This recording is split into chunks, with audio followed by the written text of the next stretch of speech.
Support for the community programming of WSKB is provided by Westfield Bank. For more than 160 years, Westfield Bank has been an important community presence and commercial leader in the Pioneer Valley, with convenient full banking services in Westfield, West Springfield, East Longmeadow, Agawam, Feeding Hills, Springfield, Southwick, as well as Enfield and Granby, Connecticut. Visit us on the web at westfieldbank.org.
Am I on? Oh, there we go. Try that again. All right, I'll try that again. Wow. It is Tuesday. It is March. It is March 9th, 2021 and counting.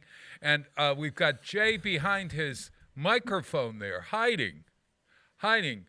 Yeah. That's what he does. There we are. Oh, there we go. Hi. Good morning, everyone. Good morning. That's Jay Peg, Luca, Trusty, Dusty, Lusty, Crusty, and sounds like horse. Well-modulated sounds. Are you a little horse today or a pony? I'm actually a stallion. I think he's a little overmodulated is what he is. He's a little. Is that what it is? Well, yeah, you sound a little overmodulated. Oh. Yeah. I think that's just me. You sound really hollow. Oh, is it? Are you not on the microphone? You still haven't figured out? No, I'm not. No. Haven't figured out how to get that to work? It was just a prop. Actually, if I do get that to work, it's going through a mixer with a whole bunch of effects. But no, I don't know why that won't come into Zoom.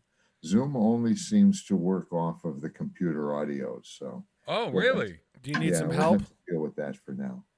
Do you want some help? Well, I suppose, but not right now. I mean, people would be bored if we were to do that on the air. Yeah, I mean a visit some afternoon or something. Before your sleep period. Yeah, in the next during my sleep periods.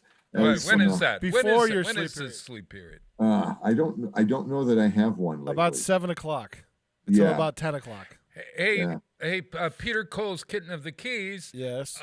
Meow. Would you zoom in on me? I'm like Jack and the Beanstalk here. There. Is that better? Little better. Yeah. The lighting is not good, but there. I can fix that too. Look at that. Let me zoom you out just a hair because you sat up. How's that? That's better. I need to sit up like there. There you go. Bob. There we are. That's much better. Good Lord. Yeah. Well, I kind of looked. It looked like Jack and the Beanstalk. Yeah, I know. Oh my God! And Hi, there's a giant cat. Oh. I'm not a cat. Yeah. There. For those on the radio, listening on the radio, we are looking handsome today as ever. And Jay Speak for Pegwick yourself. is in his I'm home. here. You are here. What? Present. I can always tell when I walk in the mood. Peter, you wear your moods on your sleeve. I don't do. You? Yeah. What is it? I said. Today I'm frustrated. What is it? What is the frustration? May I help you as your therapist? Yes. Well, you can, but it's not going to help. Oh. He has to help as an IT technician. Yeah, our IT department decided that they were doing upgrades to our firewall, and every morning I come in and our link to WSKB is disconnected, which worked for months and months and months and months and months and months and months. Right. Without fail. Yes. So they say there's nothing wrong, but every morning I come in and it's broken, and it's only since that they started messing with things. Aha! I'm trying to develop a theory as to exactly what the problem is so they can attack it. Okay. Have you found the person exactly who we can blame? Is there No, no. person? I'm that not we can blaming blame? anybody, Bob. I just want to fix to it. No, I know. I have know. no problem with them upgrading security, which I think is great because the security threats grow and grow and grow every week, Right, and right. even every day. But I want my stuff to also work, so there has to be that balance. I'm trying to figure out exactly what the parameters are of the problem. I'm pretty sure I'm down to know what the problem is. Okay. And then once I do that, I can tell them exactly what the problem is, and they can fix the problem. Oh, I see. Okay. And then I'm fighting them on another front because their upgrade to the antivirus software yes. is blocking a program that I use every single day. And instead of being able to remote into this machine in the control room, I now have to come in to run a best of show, which defeats the purpose. How the heck does that work? Really? Honest to So God. last Thursday, Yeah. our good friend Rob Goff was sick and he had to call out. Mm-hmm. So normally what I do is I wake up at home. Yes. I remote into this machine here in the control room. Right. I hit play because it feeds both channel 15 and the radio station one shot. Right. Right? Now I have to come in here. I have to get up like I normally would, come in here and hit play. And then you can leave after you hit play. Well, that's a waste of time because now I'm already here. I've had to get I up. think we found the root cause of the problem, Mr. Plass. What is it? Is he doesn't want to get out of his jammies and drive across town. On the other Jay, hand, I'm going to tell Cat to attack you. I'm very good with animals, you know. Yeah. They love me. Yeah. There is something to be said about walking into the other room. And I don't know, were there old-time people, did Jinx Falkenberg and her husband back in the 30s on the radio, did they broadcast from home so that they just crawled out of bed? Well, so, Bob, I wouldn't really care if that was the thing, but if I was to do it the traditional way that we did it before remote desktop and the way it's set up now, Yeah. I'd have to make one copy for the video playback system of the file. Right. I'd have to make one copy for the audio playback system, which is WSKB. I'd have to upload the file to both systems, wait several hours for both of them to process, and then schedule them. Oh, gosh, no. So for 5 minutes, for me to come in here or remote in and press play saves me about 5 hours of work. Well, so here's the solution. Is there a house nearby that you could, like a neighbor, you could be the neighbor of your studio, your neighbor? Do you ever live right next to where you worked? I mean, wouldn't that be the ideal I thing? kind of do now, right? You You really have the home do. office, yes. Yeah. I walk across the house and into my pseudo home office here, and I'm at work. Yeah. But it's the problem is I'm overwhelmed with work, but that's okay, and they keep piling more on. And That's how I feel, Jay. how can I complain about being so busy when so many others Don't have work at all. don't have work. So I'm grateful to be here, grateful to do what I'm doing, and Lord, I can't wait to retire. Jay, don't get me wrong. I'm happy to be gainfully employed, which I truly am. Happy to be gainfully employed, but it's like I'm one guy. At least if you called out sick, you have a backup, right? There's no backup for me. Do I have a backup? No, not really. I call in and do this. So Yeah. and then as it is, I can only do this for about an hour this morning. So I apologize in advance. I've got to jump off for a call at 7:00. I see. Is there some person that I can blame that I could call and complain about as your sidekick at all? Wait a minute. That's twice I've heard the word blame. Oh yeah. Is a psychologist supposed to go into this? Oh, that's lovely, Jay. And blame and look for blame, or are we supposed to look inside of ourselves for a solution? Oh, you know what? Nice turn, good, Jay. Very good. I've got Nice $50 turn, that I'll leave on your bureau. Now let me think here. Blame, it doesn't work really, but it's like you need to have a scapegoat. And there is always a scapegoat, and you need to be angry. If you're going to be angry, you got to be angry at something, at someone, it's much easier. And Bob, it's not healthy to be angry at someone all of the time. no, it isn't. But I will say this. It is healthy to express your anger without being violent and without Whoa, without look doing at anything upside down wrong. cat. Oh my God, upside down cat. Yeah. Jay likes to. It The is- cat's not happy about it, but Jay loves to mess with the cat. It's my acrobatic Yeah. cat.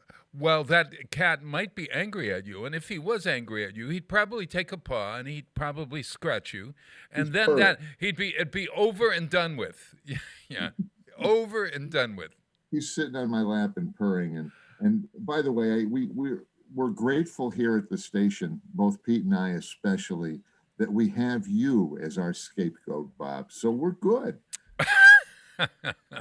That's very good that you recognize that. It's And by the very way- good. Yeah. And you know, we're grateful to Pete Very Cole nice, for Peter. putting that psychedelic, 60s look in the background. I mean, we can just go off and take a trip and never leave the farm. Yeah, I've got for the radio folks. I now have a. It sort of looks like a pastel of red color and splotches. purple, colorful splotches behind me. It's really lovely. Yeah. And then there's the hard edge where we didn't paint. We didn't paint through the corner. Oh yeah. Oh yeah. Green screen needs to go around. the That corner. would be Yeah, my we need to go to painting. it needs to go to like the first outlet on the other side. So who's gonna help me paint the green on there this summer? Where? I got 2 gallons of green paint. It's gonna go over the blue. Oh, good. So it's actually going to be a green screen. Also. Yes. Does that mean that I would only be able to wear anything but green? Correct. Okay. So now I can't wear blue, but in the future I can't wear green. Correct. That's why we bought the green. I got it. Because That's only a problem on St. Patrick's Day, so we're no, good. that's right. And that's next week, as a matter of fact. Next week, I've got the Darcys and I've got Jessica Martin coming on. I've already selected the Irish music. This is Women's History Month, so lots of women singing Irish songs, which is kind of fun. Speaking of Irish and the Celtic culture and well, we might as well say Scottish. And I'm not going to talk about the commercial with the bad pipes in the house. That's funny. Yeah, that is funny. It is very But, funny. We're working with the Scottish Festival, at the Glasgow Land Scottish Festival. Yeah. We're not going to do the traditional festival at Look Park again this year, unfortunately. That's generally the third Saturday in July. So they're not doing it, or they're No, doing? we're not. And we've put between 5,000 and 8,000 people in Look Park Yeah. in past years for the Scottish Festival. Right. It's just, as much as we'd love to say the pandemic is going to be over by July, it's just not. It is. I'm gonna be in Florida doing the World Series. Yeah. So, but what we do want to do is be safe. We want to stay safe. And what we're probably going to do is put together a little drive-in concert, similar to the drive-ins that we're working here in Westfield. Uh-huh. We're gonna do a drive-in concert a little later in the summer, maybe in August, Right. and have a handful of Celtic bands on stage. Oh, So, lovely. So a drive-in Celtic festival. Yes. Now, And- yeah, at Look Park, you have a lot of room there for cars, don't you? And unfortunately, we can't do it up there. Yeah, Oh, they're not you gonna let you can't? park cars on that long. Oh. Well, you can, and that's not the reason why. We've talked to the health department in Northampton, and they're just not comfortable with anything like any gatherings, even a drive-in like we do here in town. Ah. Point. So we can't get an okay, and we've got to start working on this now. But by the end of this month, we should have plans in place for that. One of the places we're looking is the south parking lot of Westfield State. Ah, lovely. you've Now, never- the you've south never parking been lot. in Where there. exactly? I'm trying to think of the south parking lot. That know makes when we sense. That go- big one off to the left on Western Avenue. You know Where the we used lights to are? turn right to go into the old studio? Yes. Just about there, you turn left, and there's a big parking lot back there. It's probably about 5 acres worth of parking lot. Yeah, it's huge. It's a commuter lot. Oh, So God. what we're I talking about- I worked there for years. I still don't. I You can't never do went it. that far up No, Western it's- Avenue, Bob. Oh, okay. Oh, I know it. Oh, it's on the left. It's not. Yeah, It's correct. across the street. Yes. Yeah, same side as the Stanley Park. Oh yeah, it's in the woods, everyone. It's in the woods. Yeah. So we're Yeah. talking about doing it there. We visited yesterday Uh-huh. with some people from the college, and so we might have an additional drive-in here in town, and it won't. Well, Faith and Begora. It's going to be There you go. a Celtic group. By the way, we're firming up the bands for the Westfield on Weekends and Kiwanis drive-ins. Yeah. These are going to start in July here in town behind the Boys and Girls Club. Uh-huh. And the fourth Saturday in July, August, and September. Terrific. And it will be. I won't be around for July. Yeah. Well, we're going to have the Queen 33 and a third Killer Queen experience. Oh, they're wonderful. Oh my God, I love that guy. Yep, we had them at the Women's Club last year. Oh, you got everybody's got to. Yeah, if you're in Wisconsin, make a trip out here. By the way, Jay, they're incredible. I don't know if you saw, but I posted on Facebook the announcement last year of Screaming Orphans, the last show in Westfield. In fact, we asked the Screaming Orphans. I reached out to them last week. I wanted to see if they could come over. They're from Ireland. Yeah. And no, they're still kind of stuck in Ireland. They're not going to be able to travel to the States this summer. Gotcha. So Jay, tell us the other. Do you have the other names of the bands? Yes. In August, the fourth Saturday in August will be a big 80s big hair dance party. So we're going to have a band that just does all kinds of great 80s music, and it's going to be a good time. That one's actually going to be a special benefit for Kiwanis. Right. Is that Aquanet? No, it's not Aquanet. Oh, because they're that New Jersey. Oh, really? Because that describes what they do too. So. Yeah. All right. So that's 2 out of the 4. All right. Number 3 is going to be a band named Jingo. This is going to be in September. Now spell that. Jingo. Jingo. Now let's try. It's a country western group. Sounds like Jingle. I got spurs that jingle, jangle, jingle. No. Jingo. Further south. It's the name of a song that was. It's a tribute band. It is. And the Jingo. Peter, you have any clue whatsoever on this Jingo? No. The music of Santana. Ooh, that'd be fun. Whoa! Oh my God! Fabulous! These guys are absolutely phenomenal. I got to see a few videos of them, and they're just phenomenal. Oh, Jay, before we get sidetracked, I got to remember to tell you this. Wait. Let's hear the fourth one, and then you tell them. Okay. All right, you can hold on to that. All right, fourth. We band. haven't a clue yet. I don't know. Yeah. Oh, good then. All right. Oh yeah. Okay. That's the last one we're trying to put together, and that's the one we're trying to put the perfect band on Pumpkin Fest for October 16th. I love it. Okay. So we're working on that, and I should have a decision on that this week. Wonderful. Berkshire Theater in their schedule, Jay, has a Doobie Brothers tribute band coming. Ooh. And they're it's already on the schedule. Tickets are available. 2 shows under the tent at the Colonial. What's the name of the band? Hold on, let me look it up. You talk for a second. Doobie Brothers. And the reason and what's the date? Because the reason I ask is that was on our possibles list. I think we know. That's early this year. It's like in May or June. That's okay. What I don't want to do is conflict with similar bands. I want to have a nice variety. I think you'd have enough of a spread. Hold on. And it is the Berkshires, so it's a different market up there. Yeah. Yeah, it's so true. So true. Oh, wonderful. And by the way, Southwick, we're doing 4 shows in Southwick. Yeah. So if you want to 4 different ones. My God. What's that? There are 4 different shows in Southwick. So there's 4 additional shows. Different bands, Bob. Yeah. We're doing. This is gonna be over at the Wick, the racetrack, where Joe did his drive-in movies last year. Got it. What kind of races?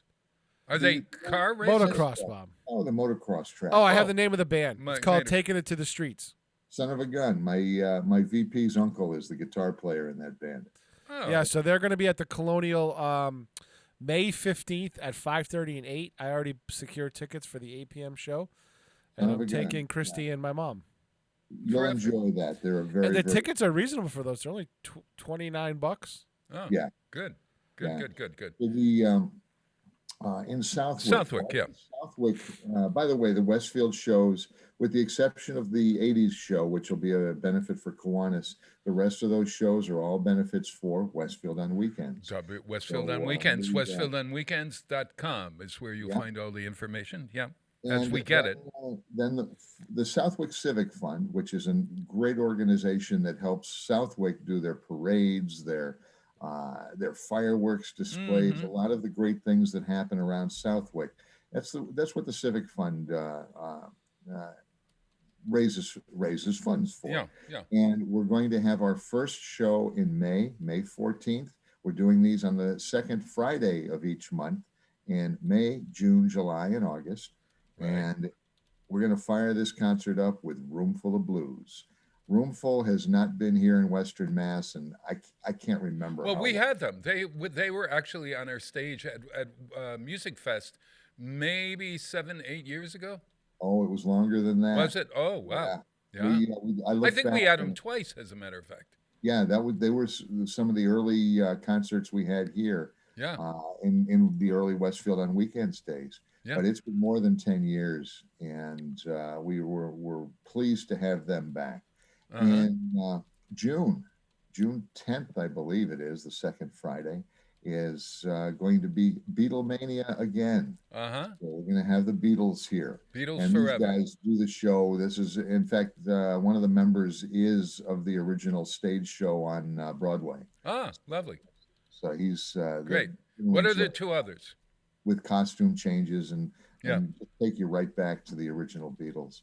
And then we're going to have the third one, Kashmir, Led Zeppelin. Tried to get them into town last year, and we had to cancel the show at the last minute. So it'll be good to have some Led Zeppelin music coming into town. It's Kashmir is the name of one of their albums or songs? It's a song. It's a song, yeah. It's a One of their song. biggest songs. Oh, really? Oh, God, I'm so out of it. Okay, so next. Finally, we're going to cap that series off with Foreigner's Journey. If you like Foreigner and Journey music, they do one set of Foreigner, one set of Journey. Phenomenal band. They've been in the area before, and if you've seen them, you know what I'm talking about. It's going to be some great summer full of drive-in music. Look at that, provided by our very own JPEG Luca with Westfield on Weekends and the Southwick. What are they? Cultural Council? Southwick Civic Fund. Southwick Civic Fund. Yeah, Okay. and that one is being produced by my friend Paul Lococo. Yeah. He and I have been working together doing. Wait a minute, isn't he the evil villain in your famous radio play? No, that's Rocky. Lococo. That's Rocky Rococo. Rocky. Paul Lococo. Paul Lococo.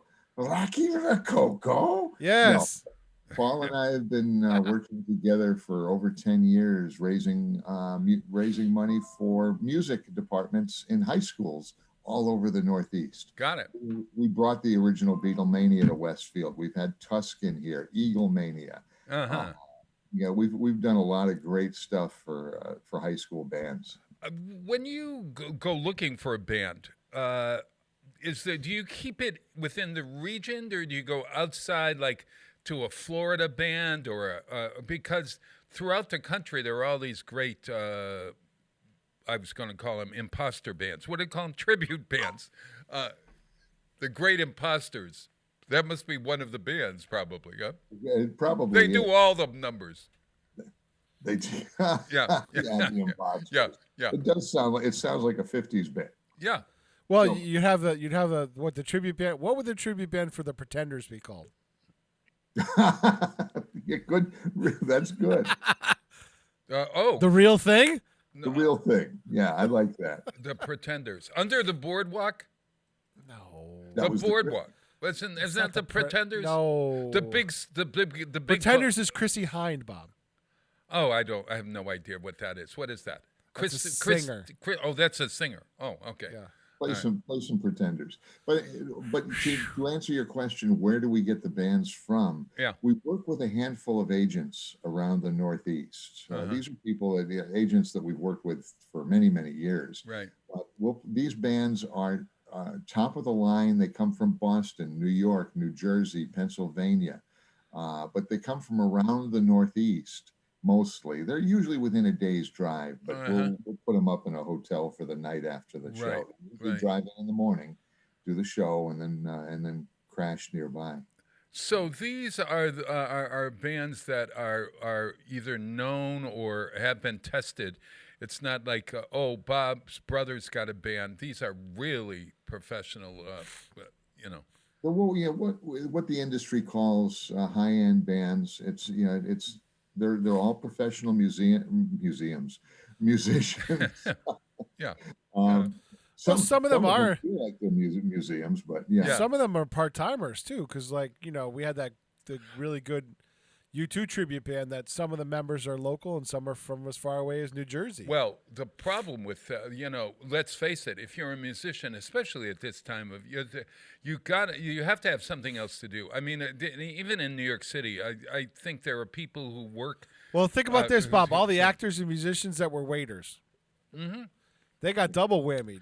That's exactly right. Yes. Oh man, I'm telling you, they really did. If you want to give actually to the professional performing arts, the Actors Fund is not only just for actors; it's for anyone in show business. Whether you're a sound man, a music, a stage manager, a costumer, a lighting person, or I know whatever. The Springfield Symphony Orchestra had a fund too. Yeah, actorsfund.com. They will tell you all about it, and they give all over the country, and they've raised like $20 million. They've given away like $20 million this year to folks because of COVID and all that's happening. Yeah. Hey, COVID has certainly affected no surprise, the entertainment industry. I would bet that some of these bands will be playing for the first time. They're coming. Oh, it's true. To your series. That they are not touring until this summer, if that. I think we're going to be at the tipping point by this. From what I'm hearing from the CDC, they just relaxed some rules yesterday about people with vaccines and how you can congregate, and things are getting a little better. I think by summer we're already at the tipping point kind of now. Well, here's the thing. Well, first, before we get off of the supporting the bands and stuff, these shows, of course, in addition to supporting Westfield on weekends, Westfield Kiwanis and the Southwick Civic Fund, of course, they're supporting the bands. As you say, Bob, a lot of them have not been out. They've been playing a little bit. They've been trying to do some online work, but there is nothing like playing in front of a crowd where you finish the song and the cheers go out. So that's what we want to bring back, and we're really looking forward to this. And then to the extent of, are we at that tipping point? Are we going to get to this summer and everybody can crowd together again? Well, maybe. I don't think you're going to have full crowds by summer. You're going to have medium crowds by summer. So maybe we're not probably going to be allowed to have full crowds by summer. Maybe Alabama football announced yesterday that said that they're going to allow a full stadium by the fall. Well, yeah. They want to do that. That is absolutely their prerogative, and it's their backyard. Here in our backyard, in order to stay, we're maybe I'm just a little more conservative, but working with Joe Rouse, working in concert with all of our health department around here, we would rather be a little bit safer, a little bit longer, rather than cause a spike. We have the potential to do, all of these concerts this summer. The very worst thing we could do is have an oops and a little outbreak because of one. Yeah. Yeah. So I don't know about you guys, but as okay, so I've been vaccinated twice, and I'm in my second week of vaccination, my second vaccination. And you're still so surviving. My antibodies have been building up and building up. Yep. I feel almost strong. However, I am still wearing my 2 masks, and also, Bob, you watch too much news. well, I 'Cause- I just think it's, you know what, it's sort of like all when they say accidents happen close to home. You're driving and you get loose. Oh, there's the house, and then you're hit. Um, I Bob, would actually, what it said is if I was coming to visit you and you had finished 2 weeks after your second shot, yes. I would not have to wear a mask. Just to visit you. If James wasn't, or if James was in the same room, I would still wear a mask because James hasn't been vaccinated yet. Yes, right. But if you were both vaccinated, I'd come to your house without a mask. Yeah, well, That's we're the new talking. rules. We're actually talking the public, the general public out there. I We're know, not just talking follow about the in rules. the house. You really have to be still safe out there, and especially with the variants that we don't know anything about. So I think we just have to be safer rather than not. And Jay, I honestly, applaud you for that. We all are learning throughout the past year. We're not done learning. Our scientists aren't done learning about this thing. No. So the worst thing we could do is make a decision. Stick it out a little longer. That's what I'd Yeah. say. What the heck? Now, and there's nothing to say that we can't before the end of the summer, in cooperation with Joe Rouse and the local health department, instead of bringing your car out on there and sitting next to your car, we'll just put a 10 by 10 foot square out in the middle there and keep them all 10 feet apart, and we can congregate a little bit closer together, but not real close together. Mm-hmm. Yeah. Let's be patient. Let's not rush things. And and truth be told, all of these people that are saying, yeah, we can go out and have a party now, we're going to know in about a month whether that spike goes back up and they all made a mistake. No, that's Yeah. the very true. It's just, there's no reason to loosen up yet. There just isn't. Thank And you, Dad. Thank you very much. Appreciate it. Hey, it's time for us to take a break. Why don't we?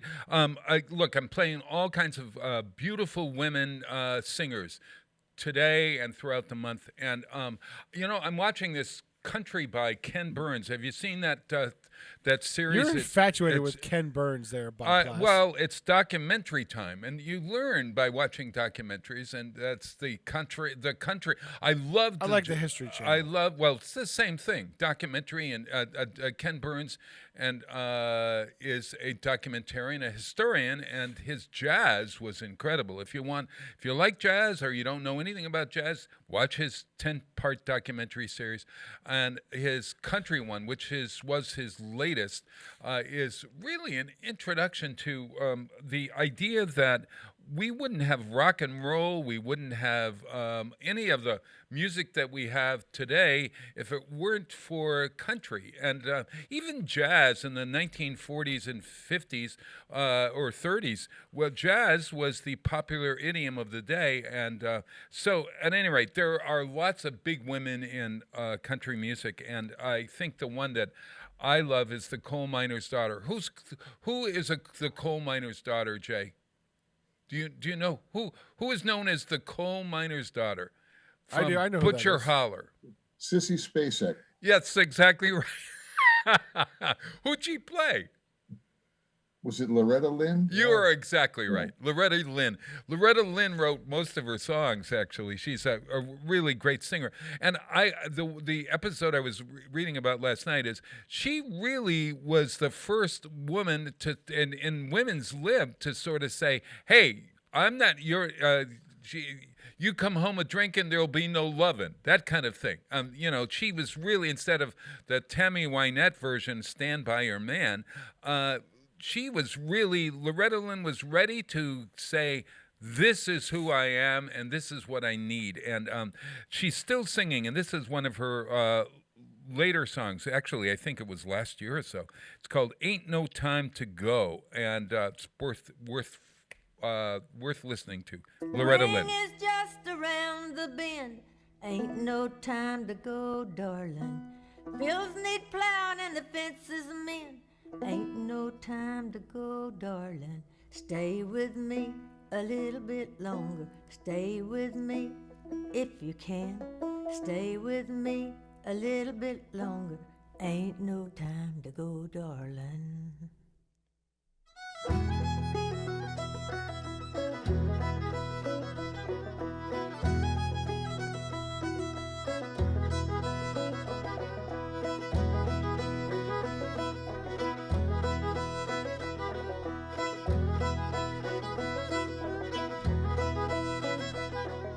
The children need your guiding hand. Ain't no time to go, darling. Your son's too young to be a man.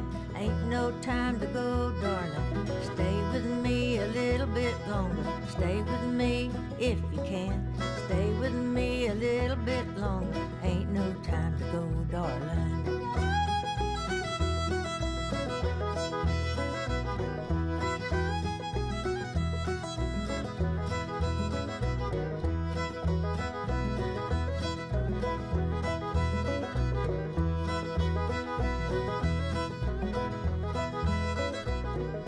I ain't as strong as you think I am.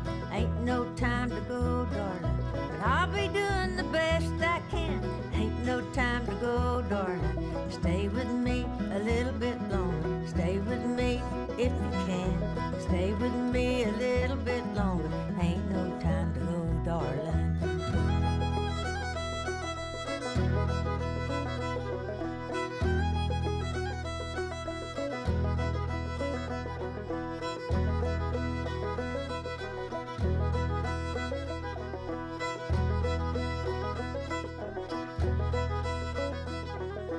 I know heaven called your name. Ask the Lord if he'll please wait. Stay with me a little bit longer.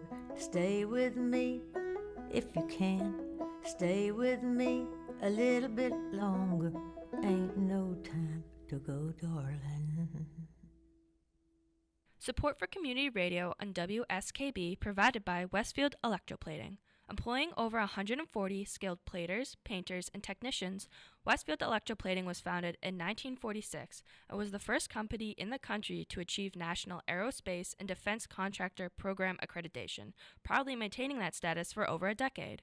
Westfield Electroplating provides over 50 quality finishes to meet your corrosion, cosmetic, or performance needs.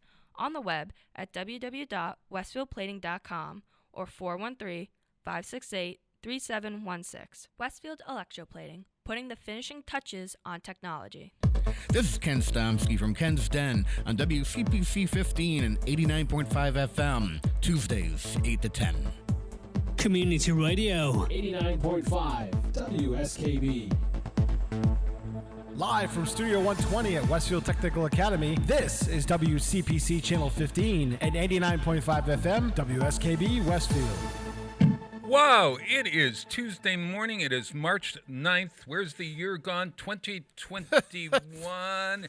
And my we're name- almost at the 1-year anniversary of hell freezing over. Oh my God! I think it's this coming It's Friday. March 17th. It was right at St. Patrick's Day. Oh, really? I think we're having I think that Biden is giving a speech this week. I think it's Thursday night to honor that year of trouble, that year of challenge for America. Year of nothing. The year of nothing. The void. Yeah. Think about what happened 100 years ago. Okay, let's see. What 100 years ago would be what year? 1921. The Spanish flu. 1921. 100 years ago would have been 1921. 1921. As opposed Yes. to 2021. Yeah. Yes. Thank God I wasn't alive. Yeah, I mean, I would be not. I would have enjoyed that, but I'm glad because I World War wouldn't be One here. was ending, right? Because the armistice was what? 20? No, 1919 was Yeah, the 20 end of World War One. was was over in 1919. 1918. Yeah. And then- No, didn't it start in 1919? Oh, Yeah, it God. did because the U.S. soldiers brought the Spanish flu quote unquote Spanish flu. No, they brought it. No, the outbreak started in the United States. Well, why don't they call it the United States flu? Yeah, that's a good question. There we are. They because it was misnomered because they thought it started in Spain, but Well, it we actually thought this started one started in on China. a- Why don't we call this the China flu? because that's not politically correct. That's right. But it started with the U.S. military. Some U.S. military members brought it to a base in the United States, and an outbreak started because I read it the History Channel. It started as an outbreak in the United States, and the United States military brought it to the Europe in the World War I, and they had thought the outbreak had started in Spain, and it didn't. It started in the United States. Germany formally surrendered November 11th, Veterans Day, 1918. You're kidding me. Okay, so All what nations happened in agreed to stop 1919? 1919 was a big year for something. Something happened in 1919. In Titanic? June of 1919, Germany and the Allied nations signed the Treaty of Versailles. Versailles. Ah, there we go. Okay. Versailles. So that's why 19 is in your heads. Okay, got it. All right. Yeah. There we Okay. are. There we are. Hey, Then we had to deal with the flu, and it was really about a couple of years that it took to get over the flu back then, 100 years ago. yeah. So what happened in the 1920s? Well, we weren't drinking. Oh, I know what. 1919, wasn't that prohibition? Isn't that? I think that's the beginning of prohibition, if I'm not mistaken. That's why when you remember that That's date. why I remember, because I couldn't have a drink back then. Yeah, we were making it in my bathtub, and it was called bathtub gin. Yeah, yeah. I don't think that you made gin in a bathtub, did you? I don't. I'm not exactly sure. Bathtub gin? Yeah, yeah. Well, you did a lot of things in the bathtub. Yeah, well, that's true. That's true. Wash yourself in Think gin. about this, Bob. In 1918, when the Spanish flu infected 500 million people worldwide, that was, at the time, 500 million people was 1/3 of the Earth's population. Yeah. Nowadays, that's not even a drop in the bucket in India. No, I know it. Really. Well, we've been procreating. That's for sure. That's for sure. The 1920s were prohibition. I think it's 1919 was when we began prohibition, because then we had the Untouchables and Elliot Ness and all those gangsters in the 20s. And Right. It was the 18th Amendment to the U.S. Constitution, and prohibition was ratified by the states on January 16th, 1919. There we go. I knew that there was something in 1919 that was important. It was, you see, folks, I was a substance use teacher for years. I didn't teach how to use substances. I taught about substance abuse. And that would have been a great course to have. I bet that would Bob have been a was very abusive and he teached? popular course, a substance use course. Bob was abusive and he teached what? Yeah, substance abuse. And I taught it at Holyoke Community College for years, and everybody thought that I was a reformed alcoholic or a reformed drug user or whatever. That's okay, Bob. We still think that. Yeah. Hi, my name is Bob. Yeah. I Both made the same, both ways. as part of the their homework back then. They had to go to an AA meeting or an NA meeting and report and not tell anyone they were there for their class. They were to go as if they were looking for help. So I wanted them to begin to feel what it's like about going to that, et cetera, et cetera. I also, one of the other experiences that they had to do, the kids, they had to pick out something. I asked everybody in a class without talking, we weren't talking about anything, but I said, think about your favorite thing that you love more than anything, the thing that you do every day. And at that point, I guess it was, it might have been smoking, it might have been their cell phone. And they had to give it up for a day. And they had to keep a journal throughout the day. What happens though, Bob, as we age, our favorite things change. Every day, my favorite thing is, what is it? Waking up. Okay. Amen to that. Okay, so you can't give that up. I wouldn't allow you to not give. I want you to getting up every day. My favorite thing is getting up. That's very true. Very true. Very true. I think, but this was so hard for the kids or my students to give up that one thing? To give up that one thing, and they began to understand what it's like for somebody who gets hooked on a substance to sort of give it up, or gets hooked on, oh my God, I'm thinking about my not watching Big Brother with Kenny would really kill me.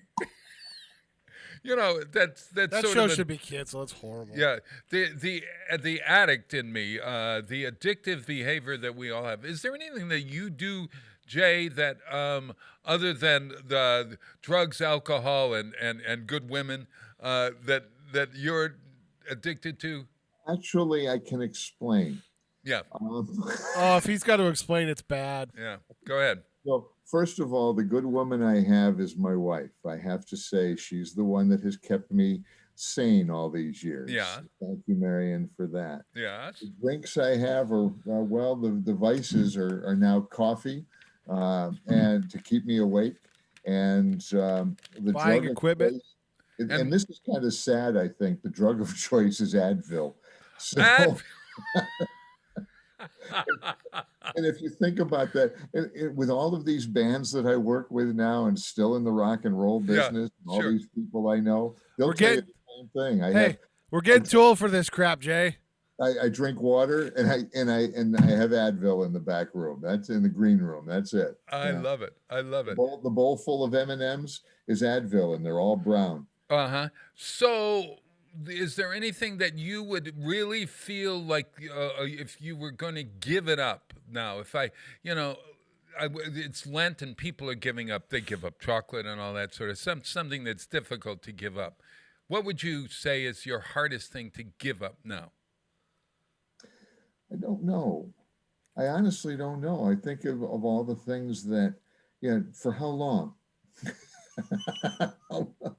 For what, a day, a week? Well, yeah. Oh, God. Yeah. I wonder. Jeez. And it's so funny to me because if the doctor said you can't, you're not allowed to drink wine or beer or whatever, martini or whatever it is, even though I don't have an issue with it, there's something in me that says you can't tell me I can't do that. That's the first indication you have a problem, Bob. I know it is. I know it is. And I used to be standing there teaching this, and I'd be going, "Oh my God!" Well, yeah. Or honestly, standing there and with a little hangover from the wine that I had the night before, and thinking, "How do I really want to talk about this or what?" Driving, I think. Driving. It seems a little odd. Yeah. For 40 years, my job has been on the road. And actually longer than that, because before Xerox, I drove a truck into Jersey and back, pulling produce and grocery items out of New Jersey and Hunts Point Market in New York. Being on the road, to me, is a pure pleasure. I love driving. So the past year, I've been holed up right here. I don't even get to.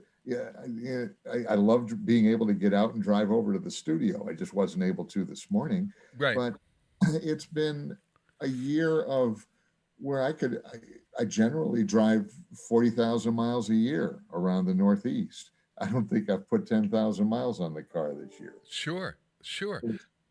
So driving is that is I sort of, and I think that folks out there who have that decision to make whether your dad or your mom should be driving or not. And I remember with my father, he was driving in the 90s and when he was 90 years old and stuff, and we were all so worried about him. Finally, we went to the hospital. We sent him to Mercy Hospital to take a driver's test. Because and then he flunked, and then that meant that we had to take his license away because he flunked, and he never forgot that. I mean, it was. I think he's saying, "Why did you send me there? I could have passed that test, et cetera, et cetera, et cetera." You didn't let me study enough. Huh? You didn't let me study enough. No, I know. Yeah. It was. I don't know whether. I know what it was. He wasn't quick on the uptake. His reflexes were not that. How do I say, good, and but that's a trick for you guys out there who are dealing with that, trying to decide whether your parents should be driving or not. You could send them. I think there's a clinic or something called Mercy Hospital, and ask them, would you do an evaluation of my father or my mother's, my sister, my brother's driving technique, and then force them to take their car away. Oh, but you know what? Bob, you're a bad person. Yeah, no, but then again, when you do that, you have to substitute. You have to add something. So you've got to then say, okay, I'm going to pick my father up every other day of the week and take him out and make sure that we're not delegating him to the dungeon or to the ivory tower somewhere, But so when you're thinking about that, whatever.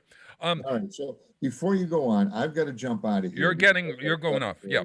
For a 7 o'clock call. But before you run, or before I run, Yeah. What do you got to say? we were talking about what happened after World War One, the Spanish flu, Prohibition. That all happened like in a year, right? So then what happens is you have to find something else to do. What happened in the 20s? What did they call the 20s? The Roaring 20s. The Roaring 20s. Exactly right. And We're going to have another Roaring 20s. Yes, I think so. So then the speakeasies all popped up, you know. Right. And you're right. We had the Elliot Ness. Sure. The People the are going to want to get out. Women's skirts went up way above their shockingly near their ankle or whatever. I mean, the flapper came into not their ankle. What do you call that? The knee. The knee. Yeah. But that was a shock for folks, and so it and I suppose it was a time. Well, the Roaring 20s seems to me a time of partying, and it just absolutely was. Yeah, and that's what we're going to see. We're going to see the next 10 years of partying. We're going to have our own Roaring 20s, and I don't mean to excess, but get out and enjoy yourself. Dress up to the T. Women you can get. Yeah, and look back at the pictures of the Roaring 20s. The flappers, they called them flappers, but I don't know why. I probably should. I love the costumes of the Roaring 20s. I mean, for men, there were those sweaters that had all the signs on them. The ties were wild. Boaters, the straw hats, etc., etc. Oh we can man, have so much fun with we this. We could do it. And I think Westfield on Weekends ought to latch onto this. You know who would jump into that? What was the music of the day? Was jazz. Oh, jazz. Oh, jazz was just coming into its own. Well, get Ed Orgill. We've just invented an event. We're going to do a Roaring 20. Well, the Roaring 20s something event. Yes. Yeah. Oh, a Roaring Palooza. You add Palooza to it, it becomes a festival. Hey, Jay, thank you for sticking around. We've got, I see him sitting there under glass over there. Dr. Kevin Coughlin is sitting under glass over there. He's about ready to come on. Hey, good morning, Doc. Yeah. Hey, Peter, let's play another great voice, Stevie Nicks. This Landslide song of hers, I really love. I never realized the name of the song was Landslide. I don't know what I thought about it, but I knew the song, but I never knew the song was Landslide. So one of my favorite Fleetwood Mac songs. It's Stevie Nicks, and here she is. WSKB is provided by the Greater Westfield Chamber of Commerce, the voice of business for the Greater Westfield communities. Informing, educating, advocating, the Chamber provides opportunities for members to make meaningful connections on local, regional, and state levels. For more information on the Chamber's many events, workshops, and programs, as well as the benefits of membership, visit westfieldbiz.org. The Chamber focuses on the most important economy, yours. Wednesday mornings start off right from 6 to 8 a.m. with Tina Gorman and Wake Up Wednesday. Community Radio. 89.5 WSKB. Live from Studio 120 at Westfield Technical Academy, this is WCPC Channel 15 and 89.5 FM WSKB Westfield. Wow, it is Tuesday morning. It is March 9th, 2021 and counting. I'm Bob Plass. The producer, the brains behind our show is behind glass over there. His name is... He left at 7 o'clock. No. Peter Cole's getting up the keys. Hey, but we got the Duke and dentistry here. Thank you, Bob. Yeah. I take offense that the brains of the organization, so I assume I'm just sitting in as just another good-looking guest. That's exactly yeah. Okay. You had to be vetted. Yes. You had to send me your 8x10 glassy. I had to look at it and say, is he worthwhile? Or are we going to? And that was after it was touched up. Oh, that you can imagine the sensation when I saw it not touched up. Oh my God! How many? You as a marketing whiz, you're very good at marketing. you have your picture taken often, and I see you on those commercials on TV, Doc. Yeah, we just did a series of radio spots last week and some more TV. And today at 12 noon, American Health Font is arriving at my East Long Meadow office. American Health Font, Yeah. F-O-N-T. Yes, what they are is a health network that's airing on CBS in April, and they're doing a session on non-surgical options for the public. It's a 30-minute, in my opinion, infomercial, and they selected my company, Ascent Laser Aesthetics, and me to represent a particular product called M-Sculpt, which is put out M-Sculpt. M-Sculpt, which is put out by a company called BTL, which has about 300 engineers, 1,800 employees. It's in 55 countries, and basically the gist of it is What are they sculpting? your entire body. It's FDA approved for the calves, I the gotta set it up. buttocks, the abdomen. No, you're kidding and me. the arms. I'm not kidding. I don't kid about Every business. part of your body? Well, 5 parts it's approved for by the FDA, and those 5 parts are the arms in this area. The waddle under my... Yes, Yeah, the okay. inner What do they call thighs that? and waddle, underarms is the scientific. Called the waddle, Bob. Yes, and Then well, okay, the arms. Where else? the abdomen, the thighs, and the calves. The calves. Yes, yes. So I don't know. Wait, no. if wait. you've ever heard of the Brazilian butt lift, when you see these beautiful women and men walking, most of the time. All right, what's up they've with had the big butts nowadays? I'm sorry, it just Pete? does nothing for me. It does nothing for you. Well, Good Lord. there's... That's like the style with it comes out of hip hop culture is what it does. No, it doesn't. Yes, I it know. does. No. Absolutely. Yeah. We've got an argument here. Because they're highly toned, but they're huge. They're also beautiful in some people's eyes. And Not mine. It's It's what I in the said. eyes of the beholder. Yeah, that's exactly right. But in any case, what this product or device does is it basically uses high intensity, high frequency electromagnetic, let's just say, contractions of the muscle. So in about a 30-minute period, those muscles that I just mentioned in the 5 areas of the body contract between 20 and 30,000 times. So it's an extremely intense workout in 30 minutes to tone and create that well-defined muscle system in your abdomens, your arms, your thighs, and your calves. Again, it can be used in other areas, but that would be considered off-label. When I was doing P.S. Your Cat is Dead, this play that I did with Horshack years ago, Horshack was, Ron Palillo was telling, dropping celebrity names, for rest in peace, Ron Palillo. He had something that he had bought that he was wearing around his stomach. Yep. That I've seen it. It looks like a championship belt. yeah, and it gave him like Electric. I won't say electric shocks, but what it does is it Stimulations? stimulates that muscle to contract. so. This is a higher, more developed Exactly. way But of the that. concept is similar.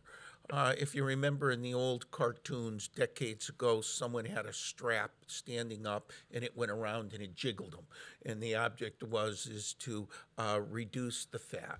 And I was gonna say that, but I was like, is that taboo nowadays to reference that product? Because at the time it was debunked as not being very good. correct. And all I can say is it's a concept that if you stimulate a muscle to contract, that muscle is going to get firmer, harder, and well-defined. That's why many of us exercise. You should be exercising for your general health, but one of the nice asides are a better, stronger, more fit body. And the Neo M-Sculpt is an additional device by this company, BTL, that not only works on the muscle, but works on the fat. So basically speaking, in order to get well-defined muscle, you have to reduce the fat layers to show that. So Right. You could have well-defined muscle and still have fat on top of it. exactly, And and you still don't be, see it. Yeah. You know, it's hard to see. Yeah. So again, basically, probably most of the public has heard of Cool Sculpting, Sculpture. They were the first to the market to reduce body fat by between 18 and 30%. Is that with like dry ice or something? Well, That's what I started to think when I heard that cool sculpting, that there's something about putting you in dry ice or something. well, the concept is if you can bring the body fat to a certain low temperature, those fat cells lyse. They break down, they dissolve. Really? And for the public here that may not be medically trained, you were born with only so many fat cells. You don't create more fat cells, you just increase the size of the existing fat cells. So by lysing Really? these Oh. fat cells, yes. So in other words, the concept is if you can destroy between 18 and 30% of the fat cells, and you use a moderate diet and exercise, and then you augment these devices with the electromagnetic energy of toning the muscles, you're combining a well-sculpted body. So in the non-surgical aesthetics, body sculpting, which you can almost look at almost any actress or actors, you know that they've had a little help, let's say, okay? Yeah. And that help is many times by these devices. As a matter of fact, during the Super Bowl, Shaq O'Neal, and I'm trying to think, his name escapes me, but it was, Give me a move.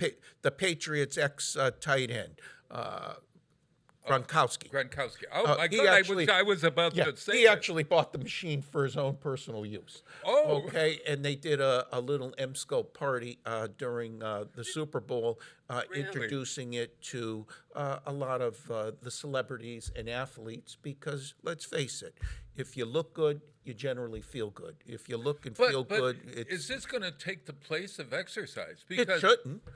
Because when you exercise, you're developing cardiovascular improvement. Yeah. You're improving your lungs. So when this little machine is zapping you, is your heart rate increasing and all of that sort of stuff? No. Only if you're nervous. Only if you're nervous. So generally, the most common questions, I've actually had the device in my office now for about 6 months. But basically what it is it's 30 minutes, 2 to 3 days later, another 30 minutes, 2 to 3 days later, another 30 minutes, 2 to 3 days later, another 30 minutes. So it's a series of 4 sessions over 2 weeks. As a general rule, there's little to no discomfort. And you're going to walk away with muscles Yes, after 2 weeks? after 2 weeks, and a reduction in fat. So you see why in the non-surgical aesthetics, this is something that, quote, people are looking for. What's an easy way? And I shouldn't use the term easy. Sometimes what it is busy people, they just don't have the time to exercise for an hour and a half, 2 hours, 3 hours a day. Really? You just don't have the physical time.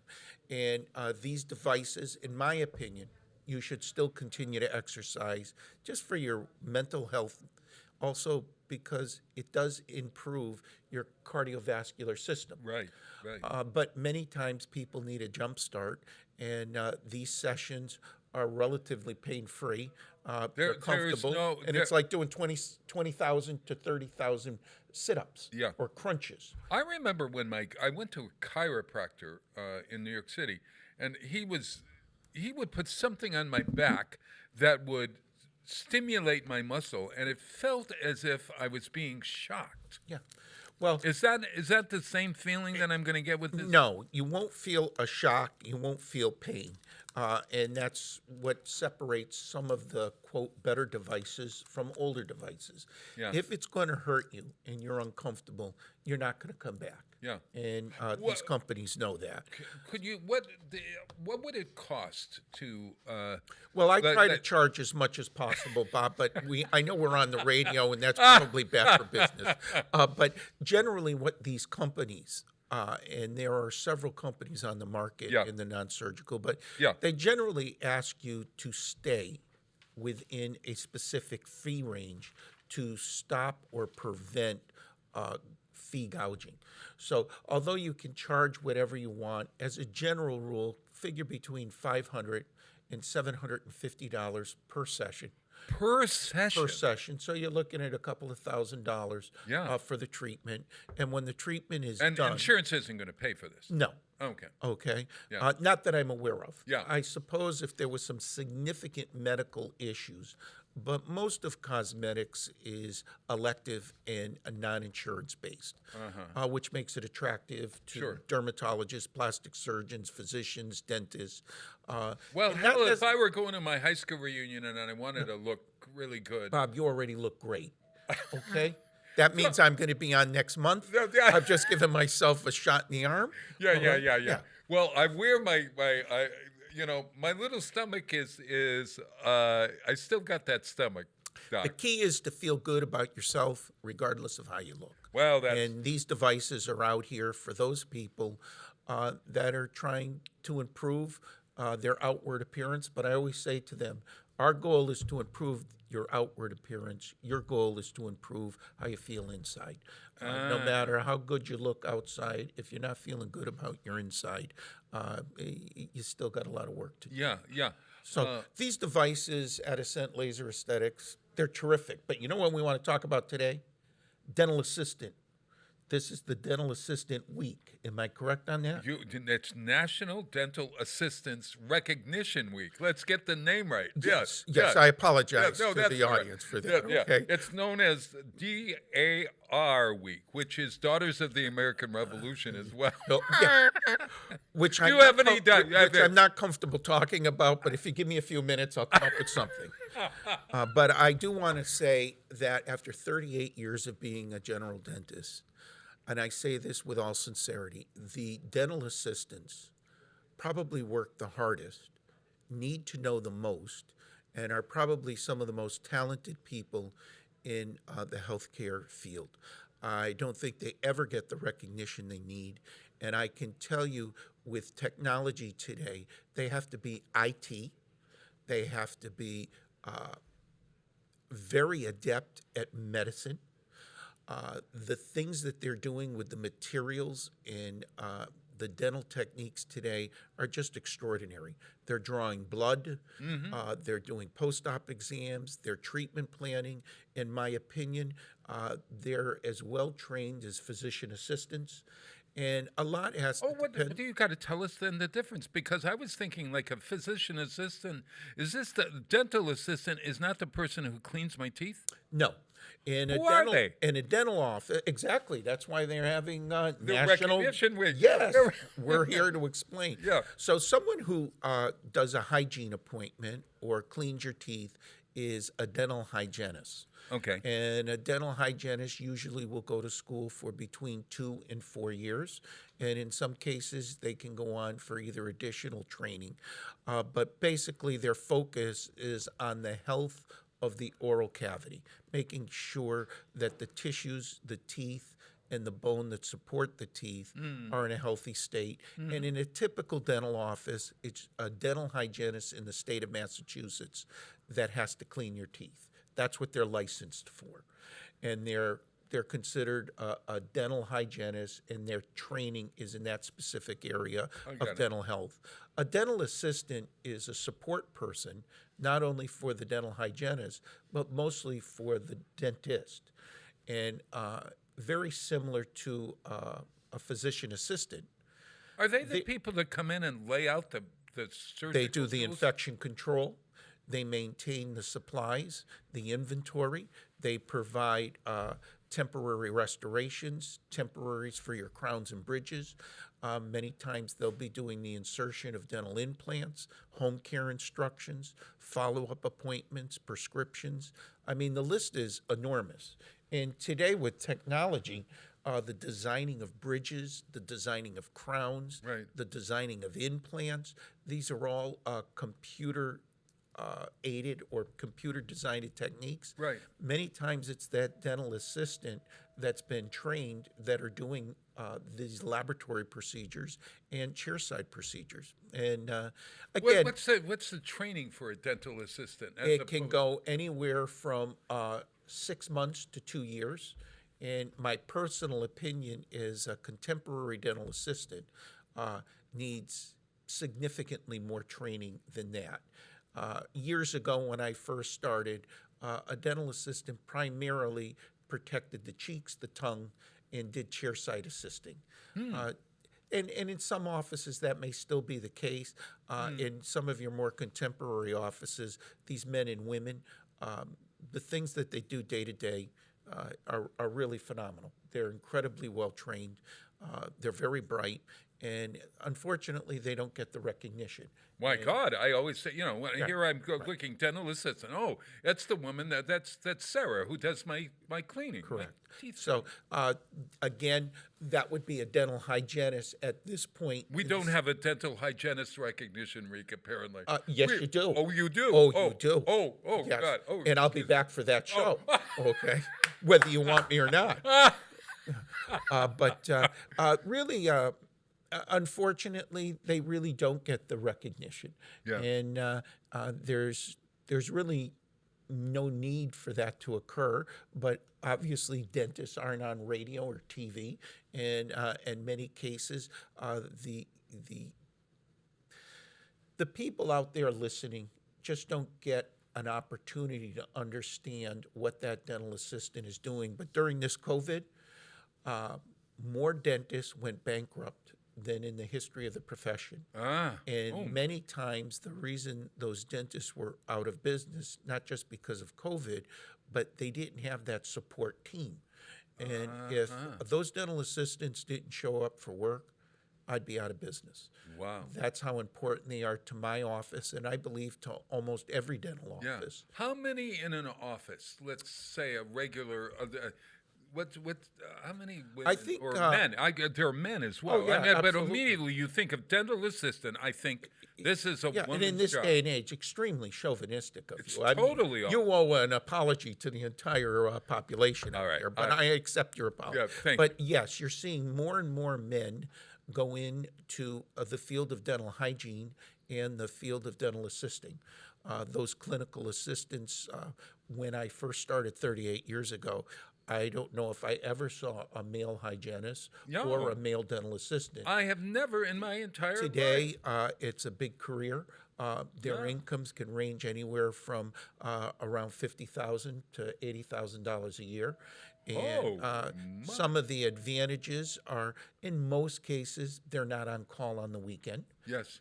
In most cases, their benefit package are sort of nice. Yeah. And they're part of a team. Where do you go to get trained for something like this? And let's say in the New England area. As Nantucket College offers a program, STC offers a program, Springfield Technical Institute. Yeah. Almost all of your community schools will offer some kind of program. And This Tufts. I mean, can you do it as part of a college program? Yes.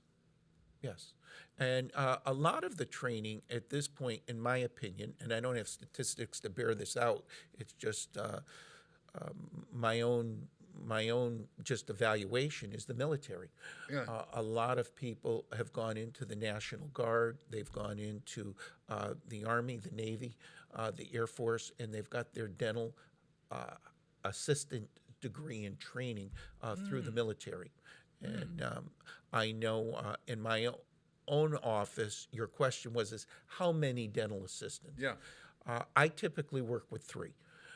It's very rarely, and that's probably an outlier. I would say most dentists work with 1 assistant, but our practice is a little bit different. Sure. And I also tend to delegate. And I delegate, number 1, because it keeps them enthusiastic and interested in the field. And number 2, there's things that they do better than me. And if they do it better than me, what you want for your clientele and patients is the best care, best service for best results. And there are certain tasks that I think certain people do better than other people. And as And you get in sync with the person. yes, Like, you know, they're critical. Yeah. They're absolutely. I critical. always, when I'm sitting in that chair and I know that I'm about ready to have a procedure and it's just the dentist and I, no, I need to have that person. I was going to say that wonderful woman sitting next to me, but I could Or be a man. man. It could be man now. I've got to start to whine. I'm going to ask. Yeah. I'm going to ask That's Dr. the second Tarati. time you've made this critical error. I won't allow it to go by. Pete, I want you to cut his mic if it happens again. All right. Well, okay.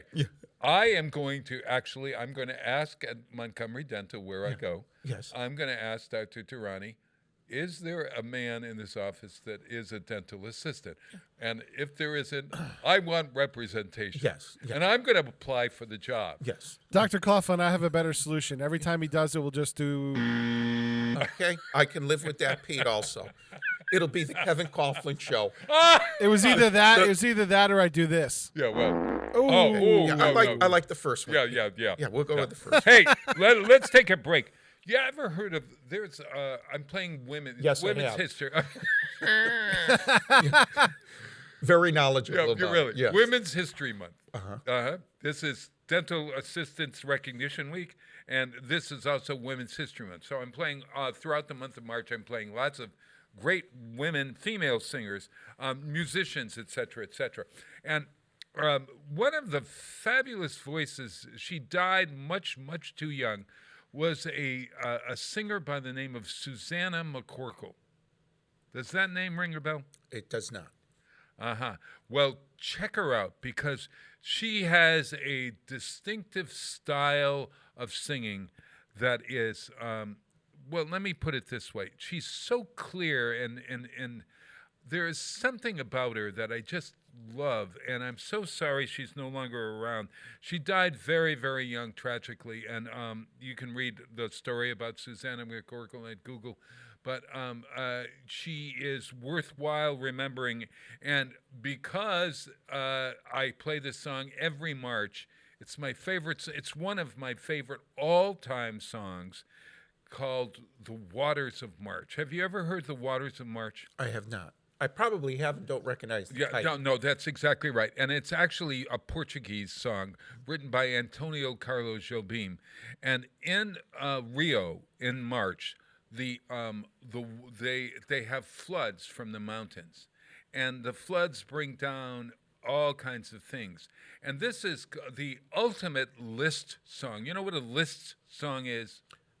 This is going to be the fourth time I've got to say, no, you're killing me here, Bob. You're killing me. A list song is where you list things. 1, 2, 3. Anything you can do, I can do better is a list song. So it's a list of all the things that I can do better than you. I can sing better than you. I can dance better than you. Come on, man. Yeah.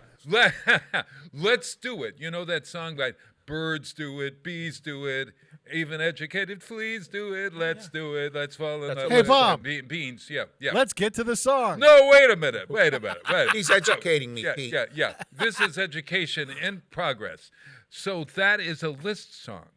So anything that is a list of something is called a list song. So this is a list song. From Susan. From Susanna McCorkle, "The Waters of March," one of my favorite songs of all time, bossa nova, incidentally. Epão, pedra, é o fim do caminho. Eu resto te toco, é pouco sozinho.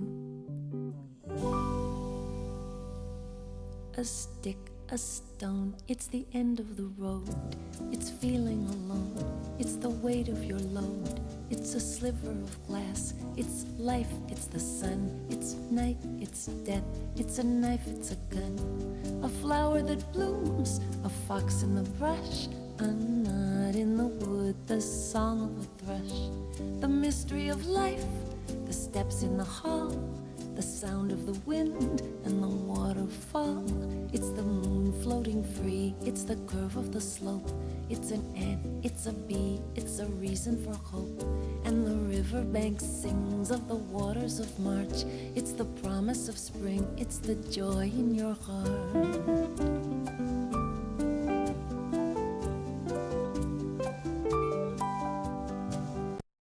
É o chão, É a marcha estradeira, passarinho na mão, pedra de atiradeira. É uma ave no céu, é uma ave no chão. É um regato, uma fonte e um pedaço de pão. É o fundo do poço, o fim do caminho.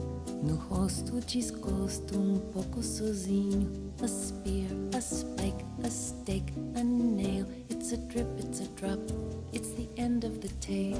The dew on the leaf in the morning light. The shot of a gun in the dead of the night.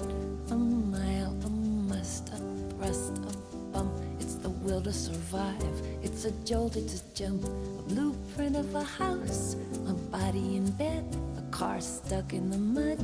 It's the mud, it's the mud. A fish, a flash, a wish, a wing. It's a hawk, it's a dove. It's the promise of spring. And the riverbank sings of the waters of March. It's the end of despair. It's the joy in your heart.